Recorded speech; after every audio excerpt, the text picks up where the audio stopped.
భద్రాచలం వద్ద గోదావరి ఉధృతి కొనసాగుతోంది. 46.60 అడుగులు గోదావరి నీటి మట్టం చేరింది. భద్రాచలం వద్ద మొదటి ప్రమాద హెచ్చరిక కొనసాగుతోంది. 48 అడుగులకు చేరితే రెండో ప్రమాద హెచ్చరిక జారీ చేస్తారు. దిగువకు 10,78,490 క్యూసెక్లు వరద ప్రవాహం వెళ్తోంది.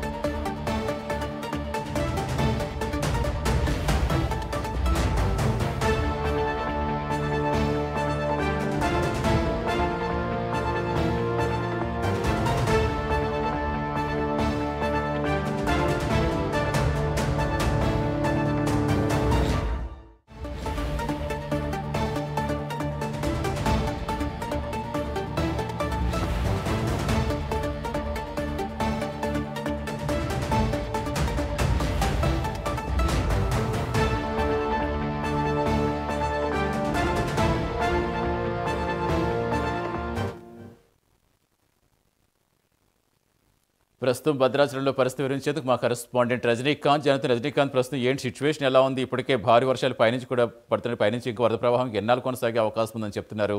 ఎలాంటి అలర్ట్స్ ఇస్తున్నారు లోతట్టు ప్రాంత ప్రజలకి? సతీష్, భద్రాచలం వద్ద గోదావరి నిన్న ఉదయం నుంచి కూడా అత్యంత వేగంగా ప్రవహిస్తూ వస్తుంది.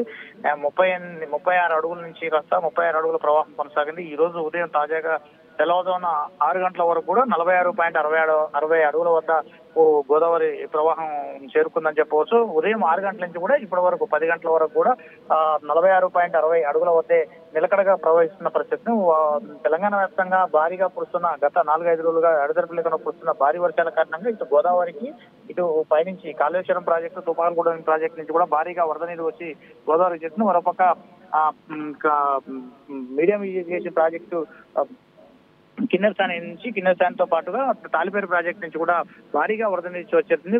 తాలిపేరు ప్రాజెక్ట్ నుంచి కూడా ఛత్తీస్గఢ్ లో కురిసిన భారీ వర్షాల కారణంగా తాలిపేరు ప్రాజెక్టుకు 20 గేట్లు రెండు అడుగుల మేర పైకెత్తి దాదాపు 6,000 క్యూసెక్ల నీరు కూడా దిగువకు విడుదల చేస్తున్న పరిస్థితి. మరోపక్క కిన్నెరసాని మీడియం ఇరిగేషన్ ప్రాజెక్ట్ నుంచి కూడా 2 గేట్లు ఎత్తి 3,000 క్యూసెక్ల నీరు కూడా దిగువకు విడుదల చేస్తున్న పరిస్థితి ఉంది. గోదావరి వద్ద భద్రాచలం వద్ద గోదావరి ఇంకొక అడుగున్నర చేరుకుంటే మాత్రానికి రెండో ప్రమాద హెచ్చరిక జారీ చేయనున్నట్లు సిడబ్ల్యూసీ అధికారులు కూడా ఇప్పటికే చెప్తున్నారు. ఇప్పటికే 10,78,490 క్యూసెక్ల వరద ప్రవాహం దిగువకు కొనసాగుతుండగా ఉదయం 6 గంటల నుంచి కూడా ఇప్పటి వరకు 10 గంటల వరకు కూడా స్టేబుల్ గా గోదావరి వరద ప్రవాహం అలాగే కొనసాగుతుంది. మరో 2-3 గంటల తర్వాత ఎగువన నుంచి కొంత వరద పోటెత్తే అవకాశాలు లేకపోవాలంటూ సిడబ్ల్యూసీ అధికారులు చెప్తున్నారు.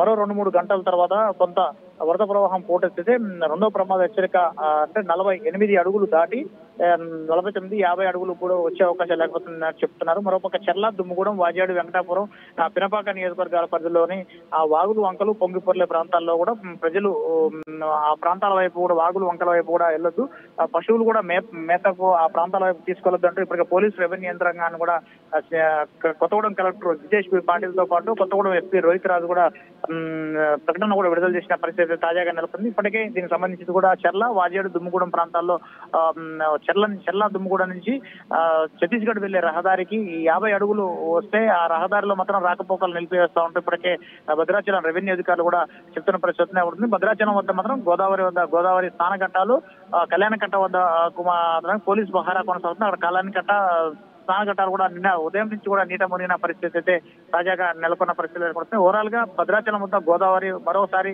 మౌగ్ర రూపం దాల్చే అవకాశాలున్నాయి. ఈ గడిచిన 35 రోజుల్లో 35 అడుగుల మేర మాత్రానికి స్టేబుల్ గా వరద ప్రవాహం కొనసాగుతున్న పరిస్థితి కనబడుతుంది. Satish, right, thank you Rajinikanth.